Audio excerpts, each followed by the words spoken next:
The Sparkle of Hope funds have been so integral in us being able to expand this field. Some of our really leading edge research we've done in humor and coping and stress, as well as meditation and coping and stress, have been able to be done because of Sparkle funds. My personal experience with mindfulness and meditation has really allowed me to be in the moment during my day, which is the best way to really be there for my patients, and they've responded. I think they feel that from me, and also in my leadership roles and with my other colleagues. I think that's allowed me to be the most effective I possibly can be. So I think when you're starting out with a potential career in research, you can easily get bogged down in what it takes to achieve the long-term goals. Without Sparkle, I think those hurdles would just seem too high for a young researcher.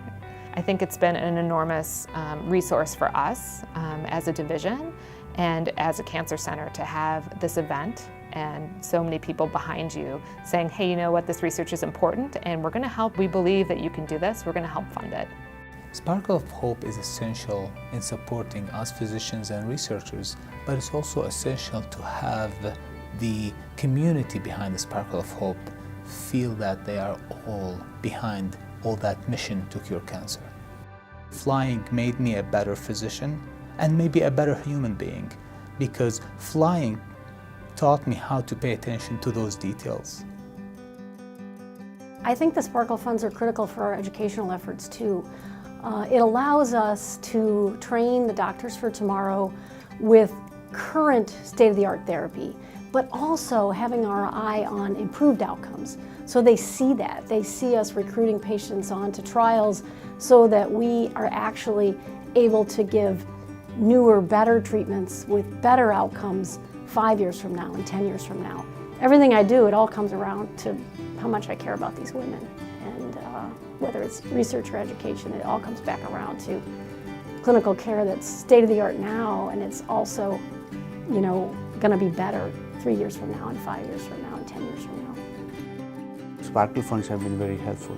In dollar terms, maybe it's not as big an investment, but it has been very, very critical in getting us started on a bunch of projects. And that has allowed us now to get grants which are $1 million grants, $1.5 million now. So these are very important for us to keep the lab going. Most big funding agencies want someone to have shown that they're going to be successful before they apply for bigger grants. What Sparkle does is give us as young investigators opportunities to create that initial data, to show that we can be successful research, to show that we have good ideas and we can complete projects that's going to be worthy of getting bigger dollars from some of these other agencies. On the way to work, it's usually a similar cadence, right? I know what's going to happen. But on the ride home, I've noticed really is affected by what I've seen that day, what I've gone through, and what I've seen other people go through. One of the projects I did looking at the use of humor for women who are undergoing chemotherapy for gynecologic cancer is directly funded by Sparkle. And that's a project that needed legs. It needed help to get going. I think it's also important that we really pay attention to the patients that we can't cure and we ensure that their quality of life is as good as it can be. For me, golf is one of those things that I can lose myself in, and it really refreshes me to be able to forget about work for a while, stop thinking about it, and it helps me kind of focus on something else for a while. And that allows me to come back refreshed the next day. One of the most important parts of this is the sense of camaraderie and commitment that's generated by this one event. Not just the funds raised, but again, the camaraderie and commitment that's highlighted by this evening. I think caring for cancer patients is a calling that is rich both in what we get and also in what we give.